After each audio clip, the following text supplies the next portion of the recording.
I've had to learn how to preach different.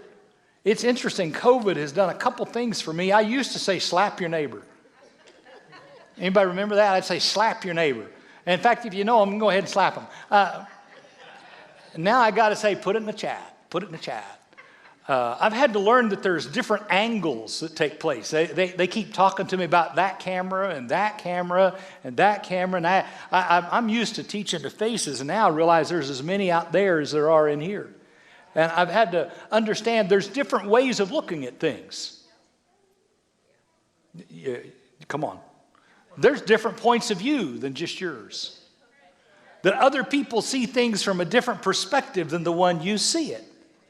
And that I've had to learn how to look at, and you might have to recognize that other people see things a little differently than you see things, that you're not the center of the world. Oh, no, never mind. And that maybe we may have to learn a few things. Matthew, Mark, Luke, and John, listen, they're all telling the same story. They just tell it from a little different perspective. If you like documentaries, read Matthew. He is going to quote more Old Testament stuff, and he's going to lay it out like this. If you like sci-fi, read Luke. He's the doctor, and he's going to talk to you about. If you like action films, just read Mark. But if you like to catch the inside of something, kind of a chick flick kind of thing, you got to read John.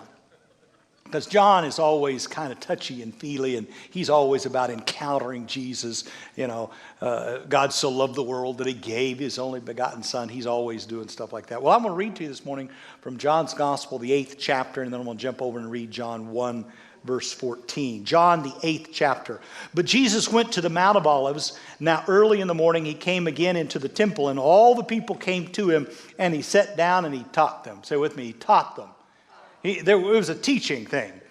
And then the scribes and the Pharisees brought to him a woman caught in adultery. And when they set her in the midst, they said to him, Teacher, this woman has been caught in adultery in the very act. Have you ever been caught in the act of something? Yeah, don't look. You knew you're guilty? I bet she didn't want to meet Jesus in these circumstances. She might have even been hearing about Jesus, but I bet this was an uncomfortable first. Now Moses in the law commanded us that such should be stoned. But what do you say? This they said, testing him that they might have something of which to accuse him. But Jesus stooped down and wrote on the ground with his finger as though he did not hear. And when they continued asking him, they just pestered him.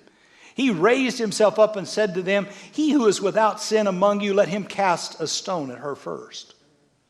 And again, he stooped down and wrote on the ground. And then those that heard it being convinced. I don't know quite how they heard what he was writing. The first time doesn't say that. The second time it says they heard what he was writing. That's interesting.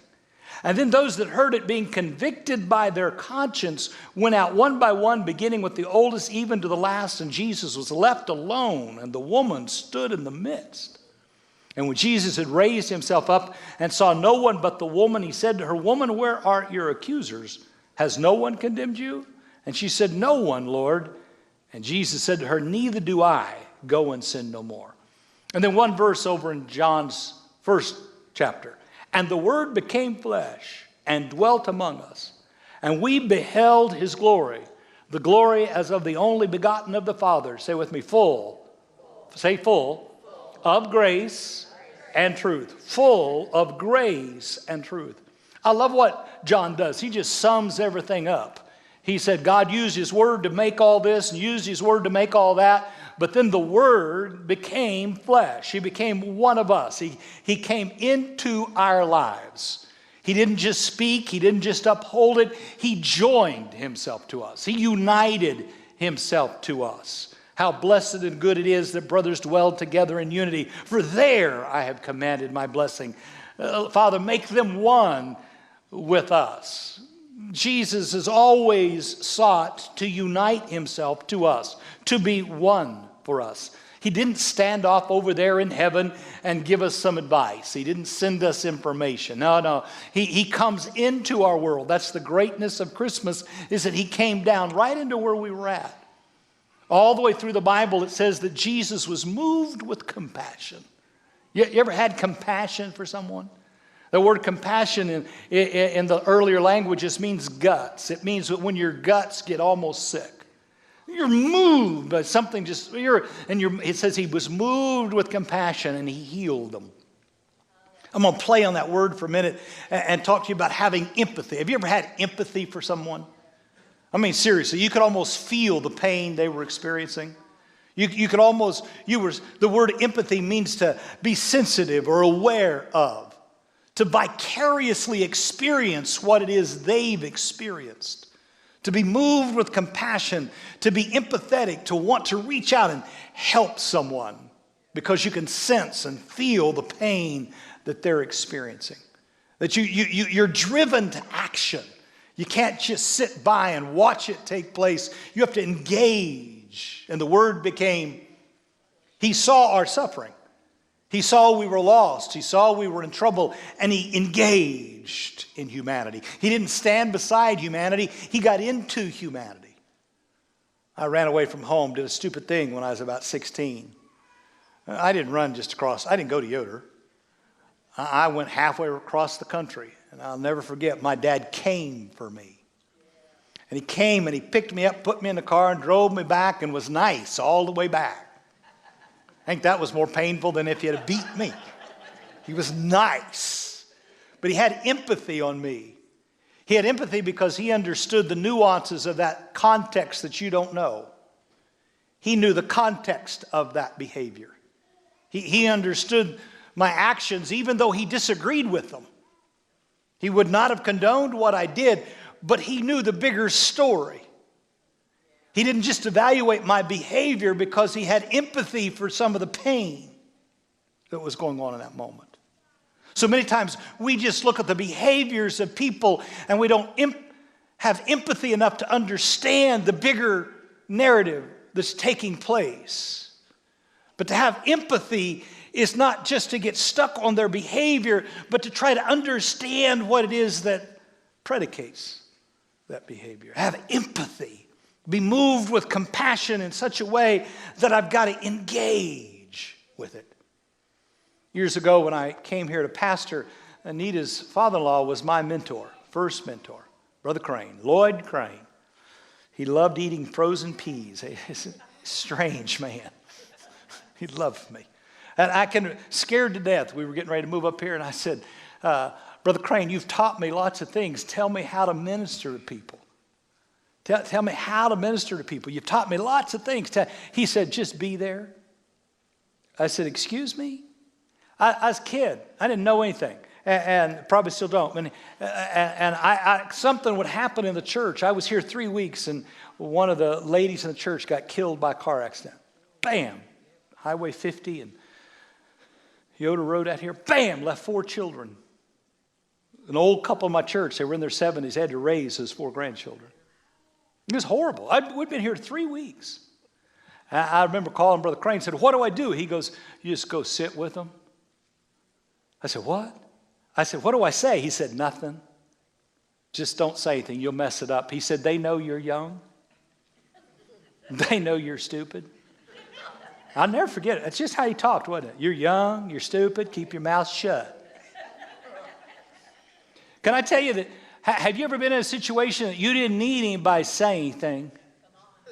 You just needed someone to sit there and hold your hand, to cry as you cried, to grieve as you grieved, to just be with you. And the word became flesh. See, we get ourselves in trouble sometimes when we try to fix stuff. Brother Crane used to talk to me about that's body ministry. I'd say, what? He'd say body ministry. That's when each person in the church ministers to another person, sometimes just because they're there. Do you know your being here this morning is helping somebody else? Just the fact that you're in the room this morning, other people are going, thank God they're here. I'm not alone. Somebody's looking at them. I mean, sometimes just the fact that you're here means other people are looking at you and not looking at me. You kind of protect me, you weirdo, you know. Kind of draw attention. Never mind. People you say to me, you let them come church dressed like that, and I said, they won't look at you. You get it in a minute. That presence That so much of the time, we just need God to be present to us, right? I mean, just be around us. Listen, I got so much information this week, I am tired. I don't know about you, but that's enough. How many of you ever gone to the doctor? I've gone to the doctor. Did you know not one time has he ever walked in and handed me a doctor book? He's never walked in and handed me a medical journal. Have you ever been to an attorney's office? Walk in, sit down at this table, and they got all them books up there. Not one time has an attorney reached around and pulled out that book and said, here, read this. Have you ever lost your mind? Your husband's looking at you. I mean, seriously, have you ever lost your mind? I told this person one time, I said, I am not reading another self-help book. When you're losing your mind, the last thing you need is a medical journal. Not one time. Listen to me. When we were lost and in trouble, Jesus does not hand us a medical journal. He comes to us. He comes and becomes flesh, and he sits where we sit. And he experiences what we experience. Some of you have to understand that we don't need to hand them the book. We need to live a life. That what we live is far more important than what we think we can preach from this book. Jesus comes and sits with us in the midst of this. I feel like over my life I've grown a little bit. I feel like I've increased. I feel like God's done things in my life. But can I tell you, I've never grown. I've never increased. Nothing's ever happened like that through the dissemination of information. It's always happened by association. It's always happened because Brother Crane took me under his arm and said, watch me, son. I'll never forget him turn around several times and say, watch this. I could tell you great stories about him going, son, watch this.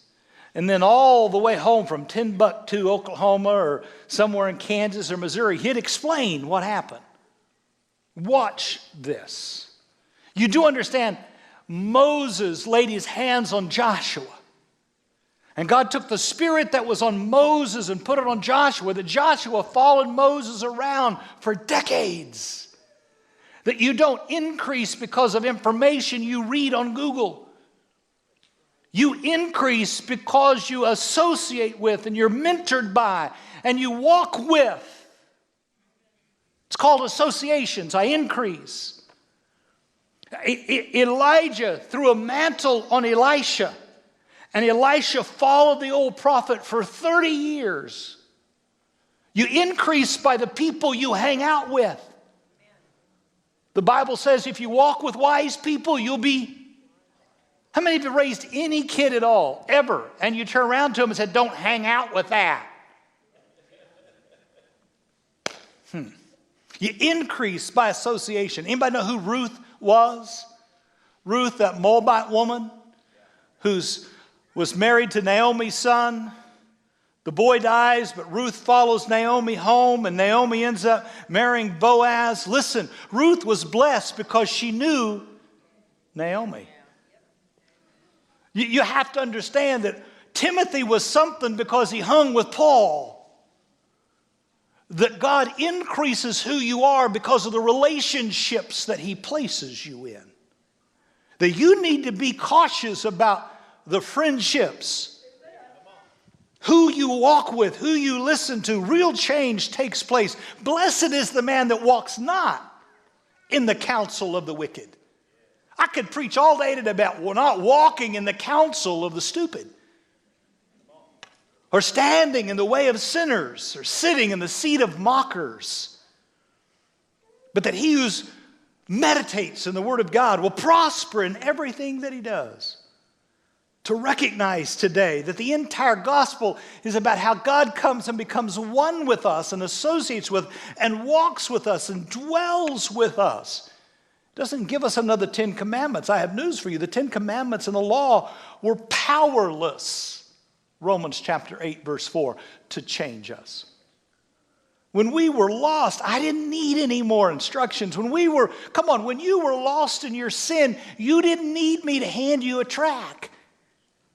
When you're lost in your sin, when you've messed your life up, you need somebody that comes in the middle of that. And it says, and he was full of grace. Say grace. Unmerited, undeserved, unearned. You get what you don't deserve. Grace. Say grace. And truth. He was filled with both of them. He was the beauty and the beast. I mean, if you think about it, grace forgives everything, calls on everything, but truth is holy. Truth is a standard. Truth is honest. It's interesting to me how people, I'm going to tell the truth. And love is the next part of that. But listen, truth will set you free, but it'll tick you off first. I mean, if you're ever confronted with your truth, the first thing it's going to do is make you mad. Truth. My grandmother used to listen, if my grandmother's here, she could heal COVID. She could heal it. She'd have bandanas for every one of you. She'd have put garlic in that bandana and then some kind of secret other stuff that smelled worse than garlic. And she'd have rolled it all up and stuck Bengay in it and then tied. Listen, I was watching TV the other night, and you can buy now this patch that smells like Bengay. I thought, Grandma came up with that. And she'd tie that bandana. I was never sick in grade school. Ever. Y'all know why? No one would get close to me. It was better than a mask. I'm telling you, on Monday when you send your kids back to school, she would have tied that around our neck, and then she'd have go, hold your nose. And she'd have had this great big spoon filled with castor oil. Anybody know what castor oil is? It'll fix what ails you. And she'd hold your nose and I did that for years. And finally one day I said, Grandma, why don't you ever take castor oil? She said, because it's horrible. People are always wanting to tell the truth, but they never want to hear it. It's truth only as if I tell it about you. He came with grace and truth. That's such a paradox. Right? Grace and truth. I mean, the Bible's filled with these. I love what the Bible says. The Bible says we are worthless servants. And then Paul comes along and says we are his workmanship. Well, which is it? Are we worthless or are we his workmanship? Blessed are those that hunger. If you follow me, you never hunger. Which is it? I want to know, what side of the bed did he get up on this morning? I mean, my yoke is easy. How difficult it will be to follow me. What? I mean, there's these dichotomies. There's these juxtapositions. There's this tension of everything is futile. I know. I was here Wednesday. Everything is futile. And then everything is meaningful. Well, what? I give to the one that asks you. Or how about this one? Don't cast your pearls before the swine. Do I give it to the pig or not? That's all I want to know. Which is it? See, you and I have trouble with rights and wrongs. That's why he told us in the beginning, leave it to him. There are some things that are so complex that there's this tension of, I did not come to judge the world. I came into this world for judgment. Well, what are you talking about? No wonder we're confused. We cannot think the way. He was full of grace and truth. Grace, just get along to go along, right? Grace, if it's not careful, has a tendency just to say there is no sin. No, there's sin. Grace, but truth, it's oftentimes very quick to point the finger. Let me give you a couple of baselines here. Grace without truth ceases to be grace. And truth without grace crushes truth. See, you have to have both of them together. Grace without truth is meaningless. But truth without grace is just mean.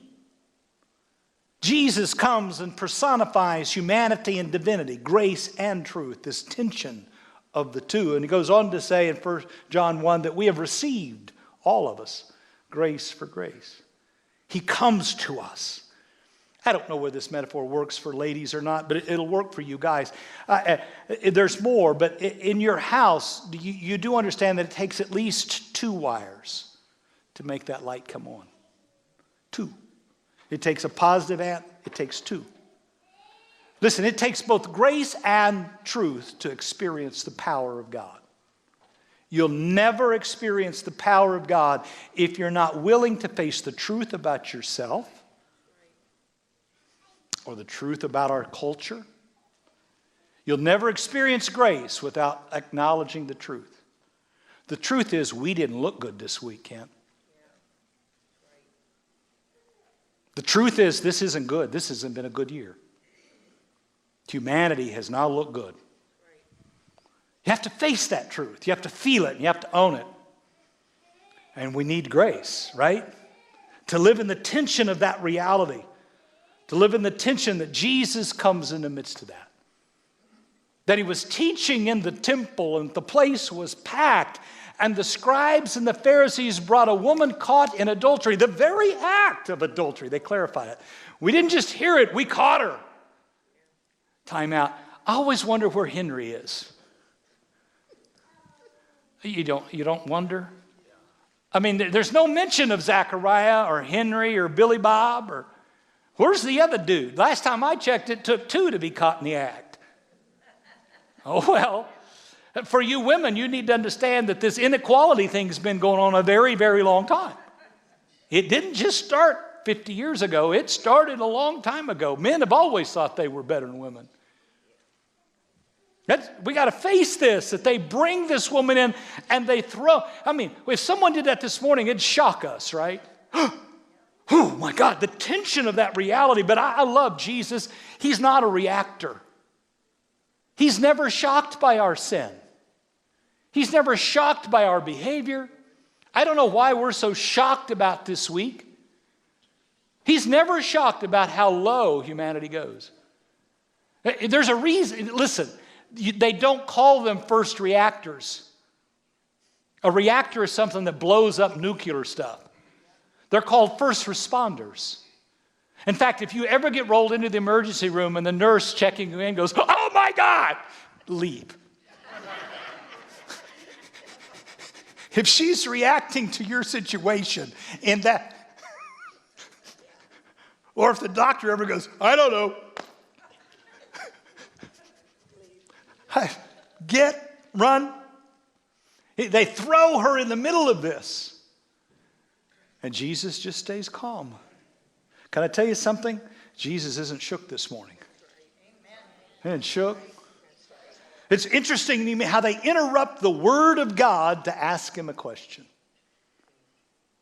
I can remember years ago when I started preaching, and Kent, one of the reasons I love Kent is because I never even had to say this to him. He knew it. Did you know God never interrupts God? You can't interrupt yourself unless you're crazy. God never interrupts God. And I grew up in a church where somebody could be preaching and somebody jump up and they got some prophetic word. God never does that because God doesn't interrupt God. And that's why so many times charismatics have lost so much respect because God never interrupts God.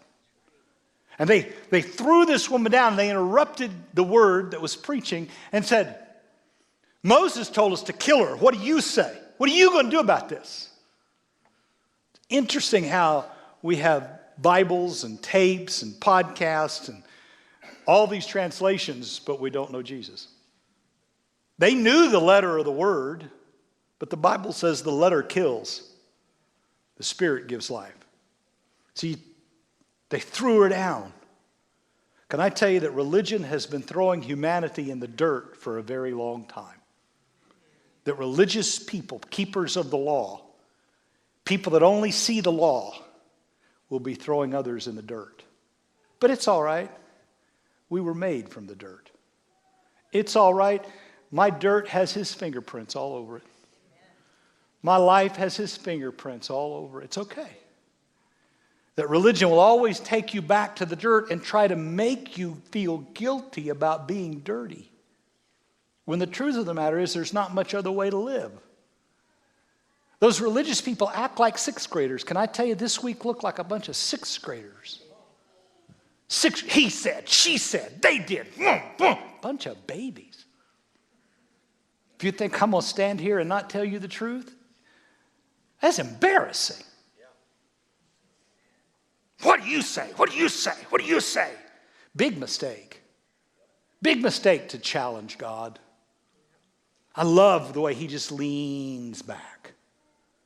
Just leans back and goes silent. If my dad went silent, and he just leans back and he didn't say anything. The Bible says he stooped down. I love this. I'm gonna have to be real careful here. He stooped down. He just went into her. He got down lower. While religious people are up puffing their chest and screaming, Jesus just keeps going lower.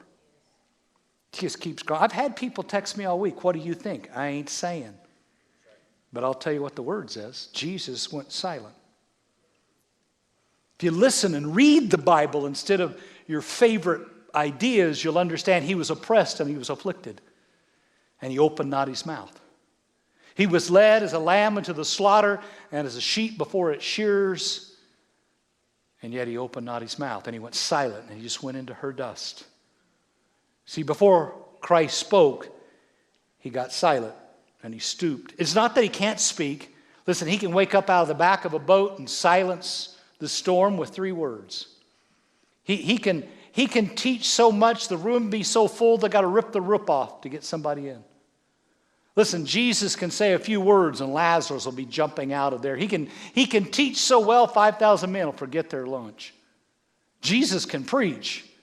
But at the moments when he is challenged by religious people to judge the behavior of another person, he will go silent and he will stoop into the dust of the one you're judging. That's what Jesus does. He just goes silent and he goes into the lowest moment. He doesn't react. James says we should be slow to speak. Slow to speak. He stoops. This God of heaven and earth, the celestial being, moves into the terrestrial realities of humanity and he becomes flesh. The psalmist writes, who can be compared with the Lord our God, who is enthroned on high? Far below him are the heavens and the earth. If the heavens are below him and the earth is below him, he stoops down to look. He lifts the poor from the dirt. Psalm 116, I love this verse out of the Living Bible, says, I love the Lord because he hears my prayers and answers them because he bends down to listen to my prayers. We're all followers of the Lord, right? So we're supposed to be living the way he lives. We're not supposed to be responding to the stuff out there. We're supposed to be followers of the Christ, and the Christ bends low and listens to those that are thrown into the dust of their own sin. Psalm 17 says he bends down to listen as I pray, showing me his unfailing love. He stooped down because she could not get up. While religious people are judging, he's stooping and bending. I have to thank him. I'm telling you, I kept getting caught in my little basement office this week because he came to where I was. I was raised in the church, but I still had this. He still comes to where I'm at. He'll come into my little Jeep on the way home and say, Quintin, that was stupid. I can hear myself talking to Annie, and I can hear the Lord bending. I think sometimes he gets there before I do. Honest to God, I think he goes low and then beckons me to come. Have you ever had the Lord go low and you knew? I should have been stoned. I was caught. I was guilty. Anybody in this room that thinks they're free of guilt? You're listening to the wrong gospel. The truth is we were caught in the act. All of us. I had a lady stand there right there one day and tell me, well, I've never slept with another man. I never drank. I never did this. I never did that. And you got people come to this church and and you need to. And looked at her and said, that's right, but you wanted to. The Bible says you don't even have to do it. You just have to want to. Hello, guilty. Ain't nobody in here. The Bible says that all have sinned and fallen short of the guilt of God, of the glory of God. He stooped down. He came. This is the gospel. This is the truth. The truth is that we've sinned. Are we happy now? He stoops down into this place. He just ignores the critics. Look at your neighbor and say, just ignore them. People ask me how I've lived through this year. I have ignored people. I've ignored it. Because most of it's stupid. I've just ignored them. And he ignored them. And it says he bent down and he got real low and he began to write in the dirt. It's interesting to me. People are always saying, what did he write? I don't know. But if you've ever been in that place, I see it as a secret, I believe. I think he was writing a love letter to her. I got to tell you, here's the encounter of God, is when God comes into your sin, your truth, your lowest point, and he writes, I love you. When I was a kid, most of you will never remember this, but when I was a kid, we sing this old hymn. My kids make fun of me when I sing this. He touched me. Oh, he touched me. Oh, the joy that floods my soul. Something happened, and now I know he touched me and made me whole. And see, until you've encountered the word in the place where you're guilty, I don't care how much you can recite, memorize. I don't care what you think you know. But until you can be honest enough to say, I have faced the truth of who I am. I have faced the truth of the fact that I have sinned and fallen short. For some of you this morning, I'm trying to look at you and tell you there's hope in your dirt. There's hope there. There's hope in the reality that we acknowledge that we are less than what he created us to be, and that the grace of God has come down into that point and touched my life. And if you read the verses, verse 7 says, they continued asking. What are you going to do? What are you going to do? What are you going to do? What are you going to do? Those people are sinning. Those people are wrong. Those people are that. They're this. They're that. You can't. Right? Sounds like this year. Sounds like this year. Ha, ha, ha, ha.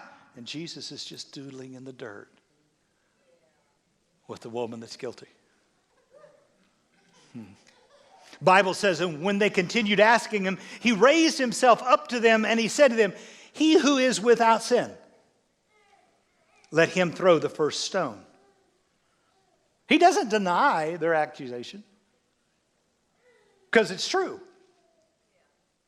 He doesn't deny what they're saying because it's true. It's true.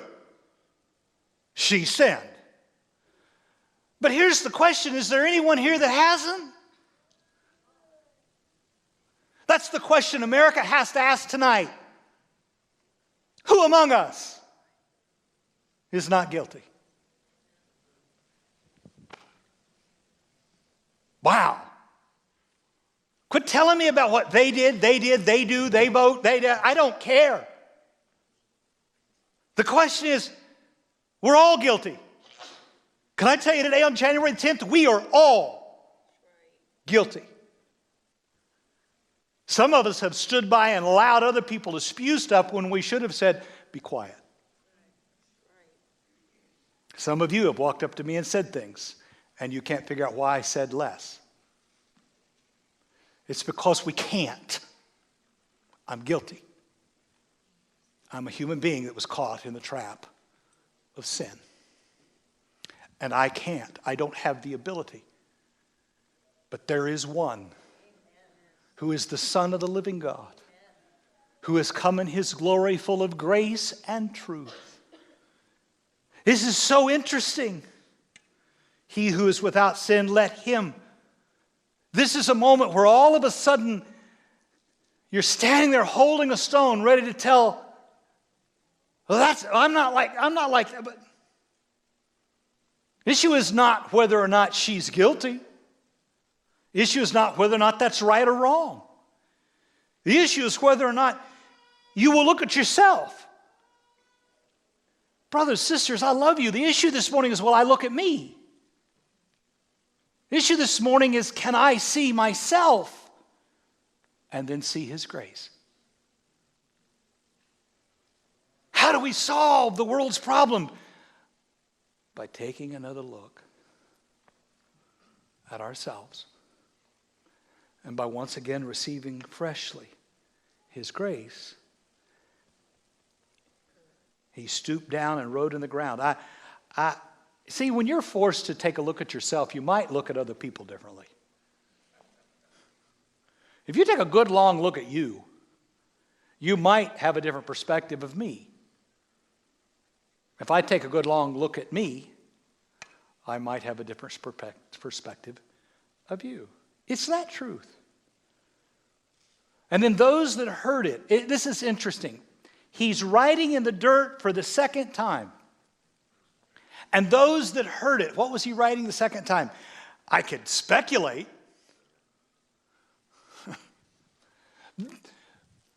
While he's writing the second time, it says, and being convicted by their conscience.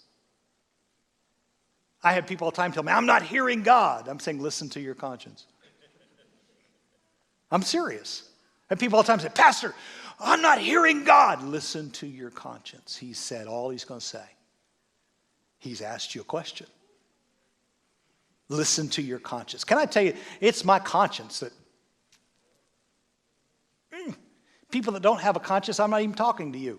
But come on, how many of you have a conscience and you walk away going,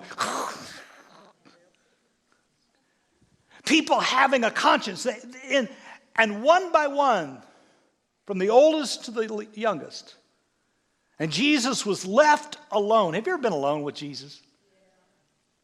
All your other accusers are gone. See, it never was about whether or not they were accusing you. It's never about them. Can I tell you something? It's never been about your critics. It's never been about them. Care less about them. The one that matters is the one I'm left alone with. But notice this reading of the vernacular. Have you got it? Notice the reading of this vernacular. And Jesus was left alone, and the woman standing in their midst. It's very interesting. I thought she was laying in the dirt. But here in just about a sentence and a half, she is standing. What happened? I think you have to agree with me. If they had their guns locked and loaded, but you heard them unlock the gun.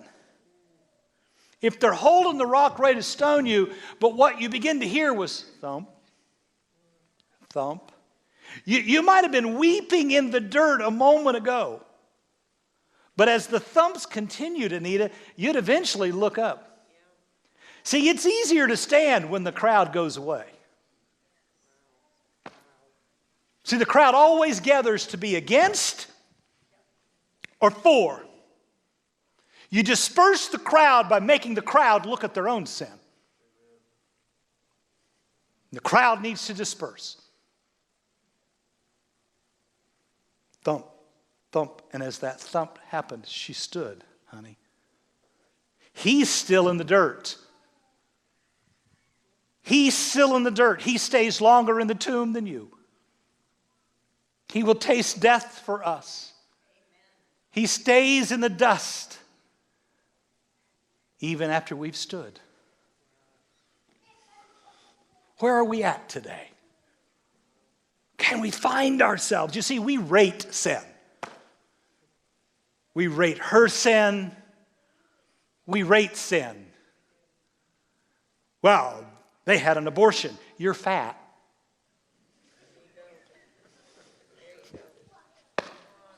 It's called gluttony.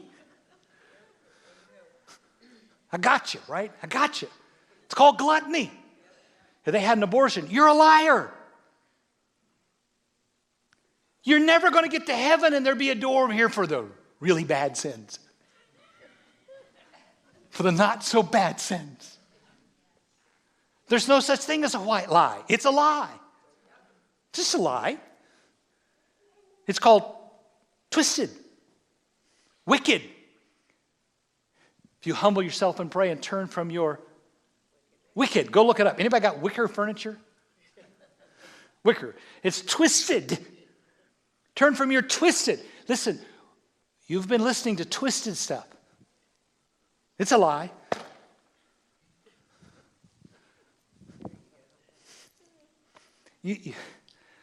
I'm for you.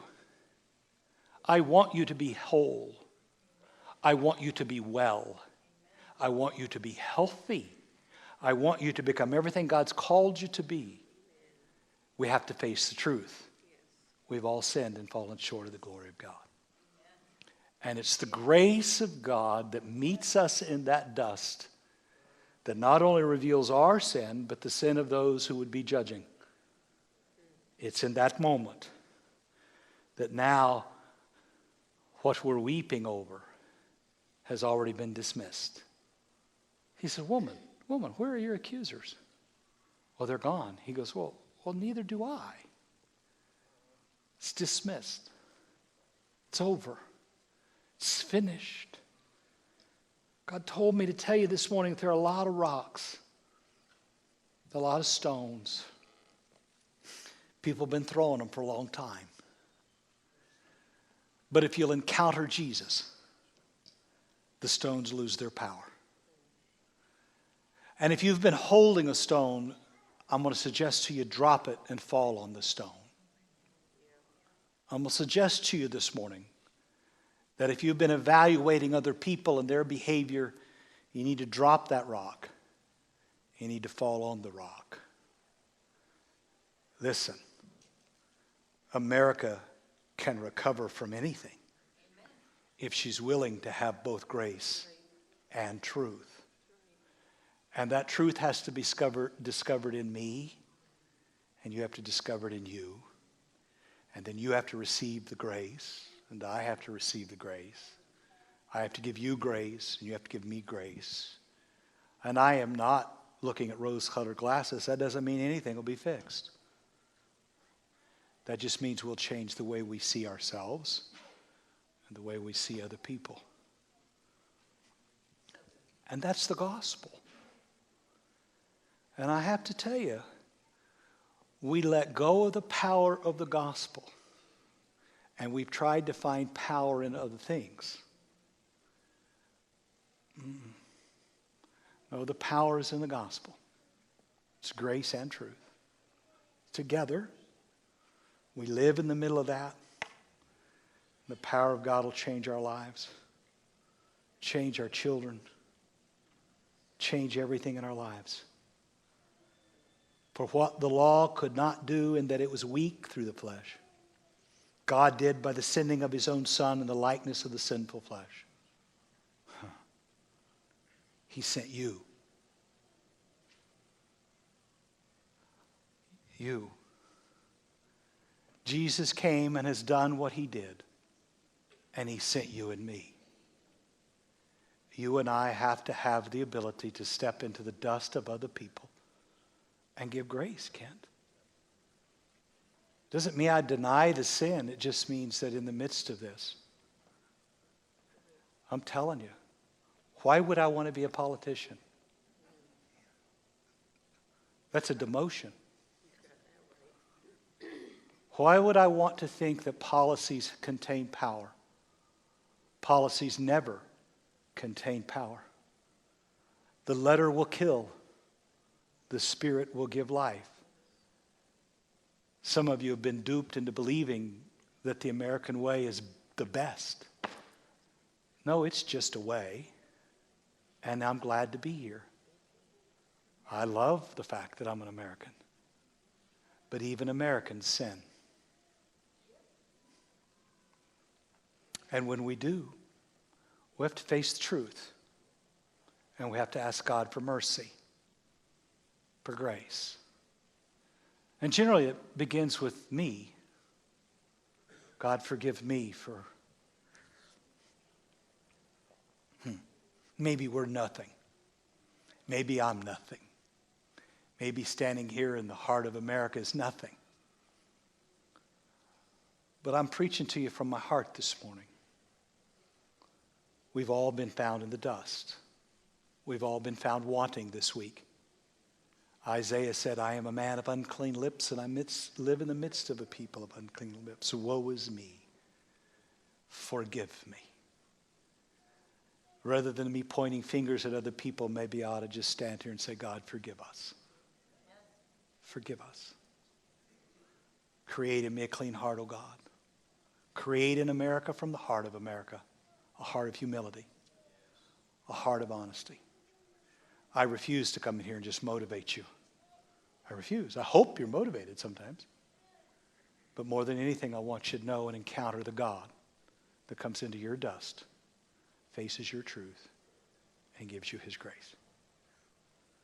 If we do that, then we have hope. We have hope. I believe this year is going to be a year of great power. I believe it's going to be a year of great power. Because I can handle the conversations that are true. I can handle that. It's true. And the reason I can handle that truth is because I know the answer to it is God's grace.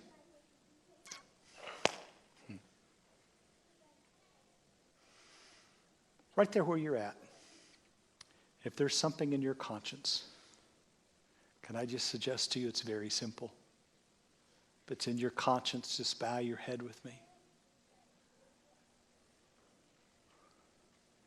Let go of that rock. Let go of that stone. Forgive me, Father. If you're in the dust and you're crying, Christ never leaves you in the shame of your sin. Christ always stands you up and gives you his grace.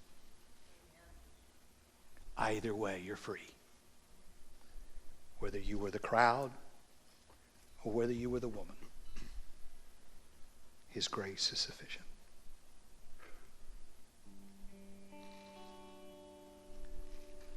Father, in this silence, I pray that we go free. Hallelujah. Free. I think Christ whispers to her, I'm for you, not against you.